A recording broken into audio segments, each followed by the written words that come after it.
Russell Wilson era in Pittsburgh is officially over as Russ has officially signed to be the next starting quarterback of the New York Football Giants. Welcome in to this breaking news edition of Steelers Talk. I'm your host, Jack Sperry. Today we're going to be talking about this move. We'll discuss kind of the implications of the Russell Wilson era, the 1 year that it happened here in Pittsburgh, and what it means for the Pittsburgh Steelers moving forward. Does this mean Aaron Rodgers is for sure coming to the Burgh? We'll answer all those questions throughout today's edition of Steelers Talk, but make sure you guys click that subscribe button because this is why you subscribe to the channel. Whenever there's breaking news, we're going to get you guys a video on this channel whenever it happens. And of course, if Aaron Rodgers ends up signing with the Pittsburgh Steelers later tonight, or whether it's tomorrow, or whenever he makes this decision, we'll be going on this live on this channel to discuss that move. All right, now let's get to the news here from Adam Schefter from ESPN. Says ESPN sources, the Giants and Super Bowl winning quarterback Russell Wilson reached an agreement today on a 1-year deal worth up to $21 million, including $10.5 million guaranteed.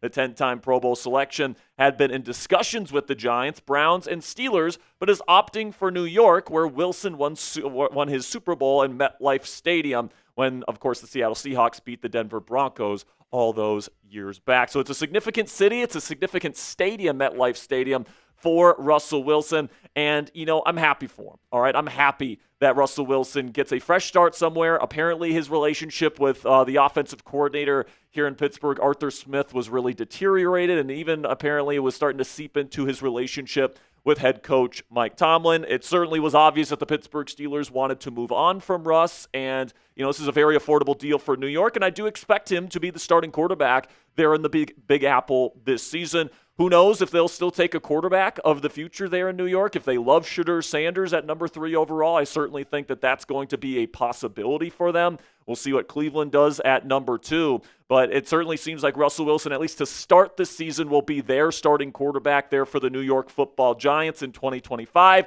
Jameis Winston will be his backup. 2 veteran options there. And, of course, we wish Russell Wilson the best of luck. But, of course, another thing that this means is that for Aaron Rodgers, of course, we've been waiting for the big decision from Rodgers over the last 3 weeks or so. Now that his options, now that Minnesota's out, and now that the New York Giants have pretty much all but taken their hat out of the ring here, the choice for Rodgers is simple. It's either play in Pittsburgh in 2025 or retire, or, maybe just wait out the summer and see if a better opportunity comes up. That possibility is still there. But if Rodgers wants to lock himself in to a team for 2025, soon, it seems like that team will, in fact, be the Pittsburgh Steelers. Tom Pelissero reported earlier this week on the Rich Eisen show that the people surrounding this decision believe that Rodgers will make a decision on a team sometime this week. A lot of people have been pointing to that decision being the Pittsburgh Steelers. Even Pat Freiermuth went on Pittsburgh radio today and said that he has been DMing with Aaron Rodgers. Of course, Rodgers visited the facility last week. All the stars do seem to be aligning here for Aaron Rodgers to be the next starting quarterback of the Pittsburgh Steelers. And, I want to talk a little bit here about the year of Russell Wilson here in Pittsburgh. And I still think it was the right decision for the Pittsburgh Steelers to go with Russell Wilson, to unload Kenny Pickett, move on from him, and bring in Russell Wilson and Justin Fields last year. Even though neither of those quarterbacks are in the quarterback room this year, you're just 1 year removed from bringing those 2 guys in. I think that the Steelers did make the right move there to bring in Russell Wilson on the vet minimum last year, while Denver was paying him almost $40 million to play against them in 2024. And Russ did some good things here. He showed that he's still a very proficient downfield passer. Of course, Brian Dable is known for throwing the ball down the field. It's what he did with Josh Allen there at the Buffalo Bills. And with Daniel Jones, his previous quarterback being one of the more conservative passers in football, certainly seems that Brian Dable bringing in Jameis Winston and Russell Wilson, 2 guys that are not afraid to throw the football down the field. Certainly seems like Dable's really leaning into that throw the ball deep down the field type of tendency. So we'll see what kind of moves the Giants make to surround Russ this year. And personally, I'm wishing Russ the best of luck. I don't think the collapse last year here in Pittsburgh was his fault. And I think that even if he returned, I still think the Steelers could have been successful with him. But it does seem like his relationship with the people inside the Steelers building was pretty much severed and soured. And now the Steelers move on probably to the Aaron Rodgers era in the weeks and months and maybe even years to come. So if you want to wish Russell Wilson the best of luck in New York, and you want to thank Russ for the year of service he provided us here as the starting quarterback of the Pittsburgh Steelers, type those 3s in the chat to show some love to Russ and wish him the best of luck in New York. Now, before we get into the rest of today's video, I do want to give a quick shout out to our sponsor today at Fanatics, where you guys can get your brand new DK Metcalf Steelers jerseys on sale right now. Go to chatsports.com/DK. And if you're planning on getting a DK Metcalf jersey anyway, guys, this is awesome opportunity for you guys to not only get your Metcalf jersey at a great price from our friends at Fanatics. It's officially licensed by the National Football League, by the way. But also, you help out the channel because Fanatics sends us part of the proceeds every time someone makes a purchase after clicking our link, chatsports.com/DK. So if you want a number 4 DK Metcalf jersey in your collection today and you want to help out the channel, you guys can click that link, chatsports.com/DK. That is in the comments and description of today's show if you want to help out the channel today. So talking about the Rodgers decision here and when I think it's going to happen.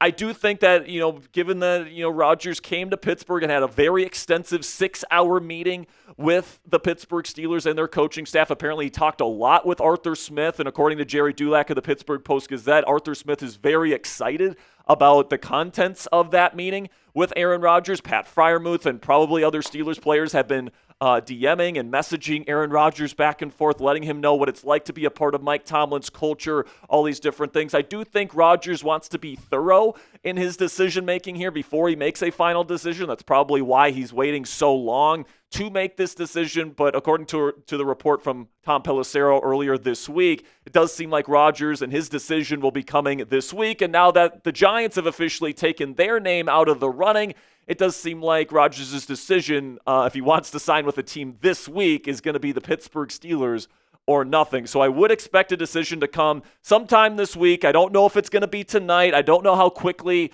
this thing's going to come together now that the Giants are out of it. Rodgers is going to move at his own pace. But at this point, guys, now that Russell Wilson, my number one plan B option if you missed out on Rodgers, is off the table. If the Steelers don't land Rodgers and he decides to wait out a better situation, or if he just decides to straight up retire, I'm going to be crushed, all right? Because the Steelers are going to be left with Mason Rudolph as their starting quarterback, who in my opinion is a mid-level, backup-level quarterback. And, you'd be looking at potentially reaching on a quarterback in round 1 of the NFL draft this year, and that's not something I'm very interested in, guys. I want Aaron Rodgers here in Pittsburgh, and I've been saying this for weeks. I was saying this before free agency even started, that Rodgers was one of my top options at the quarterback position. I would have rather had Matthew Stafford, and I would have rather had Geno Smith, but Rodgers was third on my list of quarterback targets this year because I think he brings a lot of the same benefits that Russell Wilson brought here to Pittsburgh as an experienced playoff veteran that has won a Super Bowl. But I do think Rodgers has a couple of different traits that could potentially build on the things that Russell Wilson did bring to this team last year. You take a look at the similarities between Russell Wilson and Aaron Rodgers. They're both reduced former superstars, and the way specifically that they're reduced is in their athleticism. They're not able to go outside the pocket and make the crazy out-of-structure plays they used to be. They both have to win from within the pocket to be successful at this stage in their NFL journeys. Also, they're experienced playoff veterans. They have both won a Super Bowl. In fact, Aaron Rodgers actually has more playoff experience than Russell Wilson, just by a couple of games. And then they still both have high-end arm talent. I mean, Aaron Rodgers, his ability to get that thing out there, quick release, to all levels of the field with touch and accuracy is still very much there. Russ showed last year that he's more than capable of throwing that deep ball. They both protect the football. Aaron Rodgers and Russell Wilson were both QBs last year, and really throughout their careers. They're both top 10 all-time in interception percentage. Aaron Rodgers is tied for first all-time in that category, so that's something that's very important to Mike Tomlin. He doesn't want his quarterback to throw interceptions. Rodgers certainly brings that. They both avoid the middle of the field. That's kind of the mode in which they prevent those turnovers, and then they love to throw the deep ball. Aaron Rodgers loves to throw those back shoulder fades. He loves to throw goal balls. He loves to get that big-time throw down the field.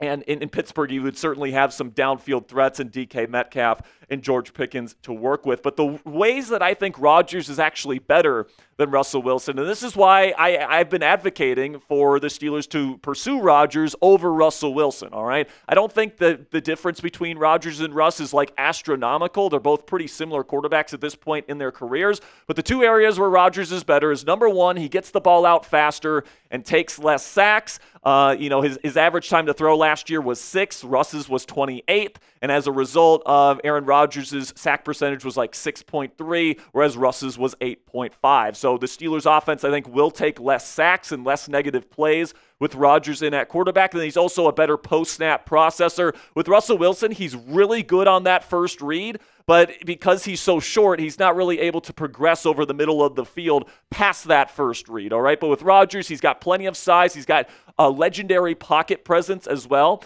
where he's able to move around the pocket and snap that head 1 to 2 to 3 to 4 to get through his progressions. He's one of the smartest quarterbacks in the history of the National Football League. So it puts a lot less pressure on Arthur Smith to give the quarterback a perfect first read. With Russ, that first read really had to be there or the play was pretty much dead. With Aaron Rodgers, it gives Arthur Smith a little bit more grace as a play caller so that Rodgers can still make a play that's positive for the offense outside of that first read. And, I want to talk about this as well, because I've heard this as kind of a popular talking point surrounding Aaron Rodgers, which is that he's not a very good leader. But that's actually what I think would be his surprising benefit to the Pittsburgh Steelers locker room. With Russell Wilson, I think he's a good leader, but I also think he can be overly positive. If you've ever been in a sports locker room and there's somebody in there that's always like, hey, stay positive, even though you're like losing by like a blowout, it's like, dude, come on, like let's stop with the positivity here. The stuff needs to be fixed, all right? With Russell Wilson, it was all positivity.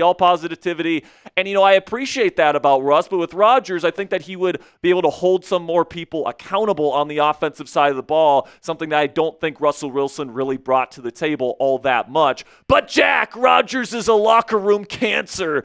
Oh, he's such a diva. He's not going to be able to be a good leader, and he's going to completely ruin the Steelers locker room. Well, I think that this is I think that this is just a narrative, and, if you believe the people that have actually shared a locker room with Aaron Rodgers, he's mostly beloved by the people that he's been teammates with. Like, there's a reason why guys like Kurt Benkert, Devontae Adams, Randall Cobb, Jordy Nelson, and more, and most of the people on the New York Jets last year, by the way, will come out publicly and say, this guy's one of the best teammates I've ever had. In fact, numerous Jets players this offseason, when the team announced that they were going to be releasing him, were very upset and were publicly upset. They voiced their displeasure publicly on social media, including star defensive tackle Quinnen Williams was not very happy with the decision. It got so bad that new Jets head coach Aaron Glenn had to address it publicly with the media in a press conference. All right, so there's a lot of players in that Jets building. There's a lot of people in that building that were not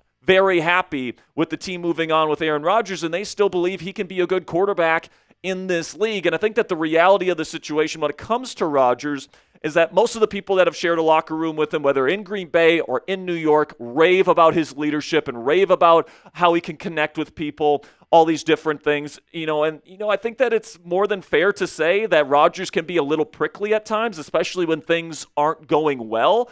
And, you can kind of perceive that in two different ways. You can perceive him as an asshole for that, or you can perceive that as someone that's trying to hold people accountable to do the right things, to really do the things to be able to be a winning football team, all right? Like, you can view it as somebody that's being prickly or an asshole or whatever you want, but at the end of the day, he wants to win, all right? And if people aren't doing the right things, maybe they do need a little kick in the pants a little bit. Maybe that's exactly what the Pittsburgh Steelers need in their locker room. And by the way, you know who else was like that? Tom Brady. And Tom Brady gets lauded for that aspect where he's yelling at guys. He's telling people, hey, man, we need to do shit better around here. And, Tom Brady, that's a positive trait that people, point to all the time. With Aaron Rodgers, though, because people don't like him, they're like, oh, he's yelling at players. He's an asshole. It's like, no, he's trying to hold people accountable. He wants to win. What do you want him to do? Be Russell Wilson, all positive when things aren't going well? No, I want my quarterback to want to get shit right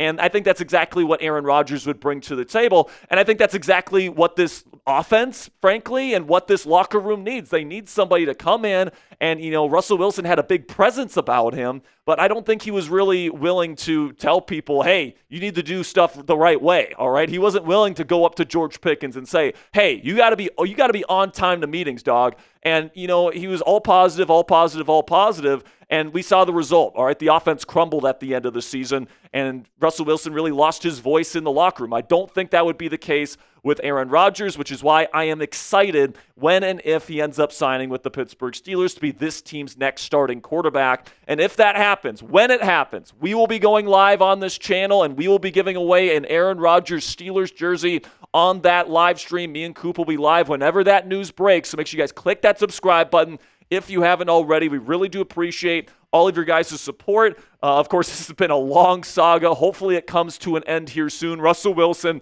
just to recap the news, is signing a 1-year, $21 million contract to be the new starting quarterback of the New York Football Giants, clearing the way for the Pittsburgh Steelers to sign Aaron Rodgers in the coming days to be the next starting quarterback of the black and gold. Like I said, when that news breaks, we will be going live on this channel. So maybe it's tonight, maybe it's tomorrow, maybe it's a week from now. Who knows when Rodgers will eventually come to that decision. But when he does, you'll be right here on Steelers Talk to talk about it.